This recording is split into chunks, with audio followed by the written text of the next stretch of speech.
Ադրբեջանի գլխավոր դատախազությունը դիմել է Ինտերպոլին Եվրախորհրդարանի 3 падգամավորների նկատմամբ միջազգային հետախուզում հայտարարելու պահանջով Լյուքսեմբուրգից Ֆրանկ Էնգելի, Կիպրոսից Էլենի Թեոխարուսի եւ Չեխիայից Յարոմիր Շտետինայի դեմ Բաքվում քրեական գործ է հարուցվել Արցախ այցելելու համար։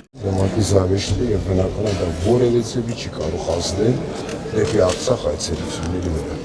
Խորհրդարանականներն Արցախում էին փետրվարի 20-ի Սահմանադրության հանրաքվեի ժամանակ դիտորդական առաքելություն էին իրականացնում, ինչպես 30 երկրների ավելի քան 100 դիտորդներ։ Արցախի արտգործնախարարի խոսքով սա Ադրբեջանի абսուրդի հասնող քաղաքականության կանխատեսելի դրսևորում էր։ Ադրբեջանը հերթական անգամ ապացուցում է, որ абսուրդ եւ անտրամաբանական քայլեր եւ որոշումներ անելու իր ձգտումը անսահմանափակ է։ Հայաստանի ոստիկանությունը պարզաբանել է խորհրդարանականներն Ինտերպոլով հետախուզվողների ցանկում չեն, մարդու իրավունքների պաշտպանն ընդգծել է այս անգամ Բաքվին չի հաջողվի արդյունքի հասնել Եվրախորհրդարանի անդամները Եվրամիության տարածքում падգամավորական անձեռնմխելիություն ունեն։ Երևանում վստահ են նրանց բլոգեր Լապշինի պես չեն արտահանձնի։ Ճիշտն ասած, ես իրանց տեղ լինեի կգնայի Բելոռուսիա, նոր ես ունեցել դրայվով։ Իրանք բոլորը գիտակցում էին ինչի են գնում, որ երբ որ գալիս են